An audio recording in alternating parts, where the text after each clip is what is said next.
Alright folks, it is Diecastbuffet here again. Welcome back to another NASCAR Diecast review. And today, well, we have a very, very interesting William Byron diecast here. I'm going to call it the Gatorade Axalta paint scheme because why not? Alrighty folks, right out of the good old box and check out this freaking diecast. Holy cow, this thing is awesome. Look, I know a lot of people kind of glossed over this diecast and kind of written it off as like, oh, it's just another ugly paint scheme. Look, I'll say off camera, the green on this is very reminiscent to like a Gatorade green, even a Shrek green. But I will say on camera, it's like reflective. Like it is almost like a fluorescent green, guys. This thing looks great.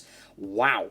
A lot of people did not like this paint scheme, to be honest with you. I don't know why. I don't know why. I love this paint scheme, guys. I loved seeing the, I think they had like a show car. I think it was at Daytona, I believe.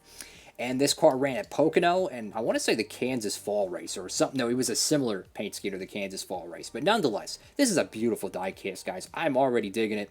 So let's go ahead and check it out. So you got the Byron front windscreen banner. I would like to see some colored windscreen banners. I think that'd be really interesting. Perhaps per team, you know, that'd be kind of cool. Got the Axalta right there in the front. You have that Gatorade green, which, again, the colors you see on camera are drastically different, at least from my perspective here, than when you would see off camera. So, it looks really good in person. Like, it is reflective on camera. It looks good both ways. It really does. And it's a nice variety diecast. Like, this is a great alternate paint scheme, similar to how, like, a Valvoline Kyle Larson diecast would be.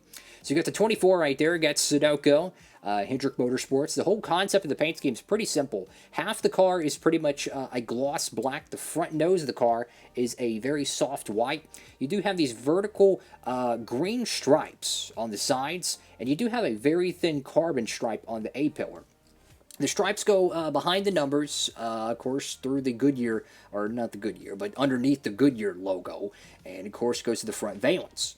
Very, very nice looking paint scheme here, guys. But we do got a few little oopsies here. We got a little bit of some scuffs around here, so it's a bootleg raced version. That's pretty cool. We got William Byron right there with the Homestead raced win sticker there. Valvoline right there in the C-pillar. You got Axalta, Akron's Freightliner, Mac Tools, Simeon, Cincinnati Industries, Chromax XP. So what is this? Is this XP as an experience point? What is this, Fallout? What is this, Skyrim? Or is this more like Windows XP? Because only the cool cats remember those days. Liberty University right there. Shout out to the Liberty University car for 2022. I'll be honest with you guys, it is a huge downgrade. I'm going to keep it real. Got 24 right there. Get, what is it, NASCAR Race Car Cup Series. Got a little bit of a, kind of a crooked Goodyear decal. I love how the stripes go all the way down to the side skirts, and it has a little bit of a lip right there. Looks really good. 24 is a little too raised up for my liking. Let's go to the back end of this car. Of course, if you want to pick up this diecast or any other diecast, make sure to head over there to Circle B Diecast. And if you want to get free shipping, guys, any orders $20 or more, check out the promo code Diecastbuffet, all one word, at checkout. So any orders $20 or more, guys. Let's get the Valvoline decal there, number 24, Camaro Z01 1LE. Let's go to the right side of this car. Now, one thing that I just noticed is the number is actually different on both sides of the car. I'm going to show that in a moment. You can just see how bright the green is. So look at the 24 right here, how the shadowing of it is very consistent. Now look at the outlining on this. It's almost like it was duplicated or they forgot the outlining on the 24. So that is a little bit of a oopsie there. I will say, though, a little bit of a bigger 24 would probably look a lot sharper on this car. And my theory with that is, if you have the side skirts that have the decals over it, you know, like the paint scheme goes down to the side skirts, the number needs to be a little bit bigger to accommodate that. However, if the side skirts are just painted black or whatever, I can deal with a smaller number. So that's my point with that. It makes the paint scheme look more, just look more kind of fleshed out a little bit. So go to the roof of the car, and if you still don't think this diecast is bright on camera, look at the hood. I mean, whoa, that is bright. The diecast renders absolutely do not do this car justice, but I will say, though, when you're holding this car in person, it is not fluorescent. It is a Shrek green. I mean, honestly, the hood decal kind of reminds me of Shrek. I mean, just think about that. It looks kind of like an ogre. Got the 24 right there. Gets a little bit of a scuff, I think, right there on the roof. Got Axalta Coating Systems. That decal's a little bit crooked. Got Byron right there. Axalta. That decal's a little bit crooked on the deck lid. But I love these stripes, man. I love it how it goes through all the sides of the car, all the way underneath the B post, C post, and wraps to the back window. That looks so good. And they were even able to wrap it on the back shark fin here. That looks fantastic, guys. This is a really, really cool diecast. And, you know, I don't think this is better by any means than the 2020 Color of the Year diecast, because that's what this one is called. The official name is Axalta Color of the Year diecast. And I guess what they do is every year they pick a color or have a vote or something for, you know, Axalta paint, something like that. I'll be honest with you, I love this diecast, but it is nowhere near as good as last year's, which I believe was called Sea Glass. Sea Glass, oh my god, that car was so beautiful, man. It was unbelievably cool.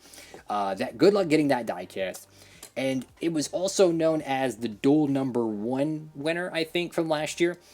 From 2020, not last year, but 2 years ago. But yeah, good luck getting that diecast down the road. Honestly, guys, do I recommend this piece? Absolutely. This is a very unusual paint scheme. This is probably the only time you'll ever see this diecast get made. I don't think we'll ever see this car ever made again. And with it being the final year of the Gen 6 era, this is going to be a forgotten paint scheme. This is going to be one of those paint schemes you're going to say, wow, they actually made this years from now. Do I recommend it? Absolutely. Is it better than the Axalta Primary?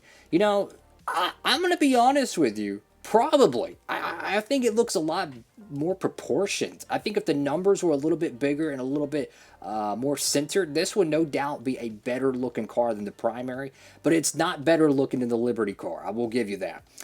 Chrome wheels would always look great on this. Another thing I would throw in is maybe even chrome or like silver roof lines and a spoiler or maybe a splitter. I think that would look really cool as well. Add a little bit of extra texture to it.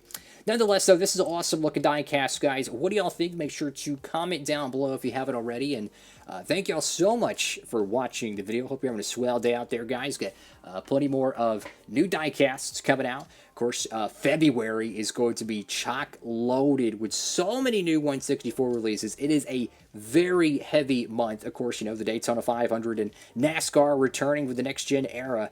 Plenty of 2021 diecasts can be released, and we all know 2022 stuff getting closer and closer, guys. The hype is real. Have a great one, everybody. Make sure to like, comment, and subscribe, and hope to see you in the next NASCAR Diecast review. Diecast Buffet, signing off.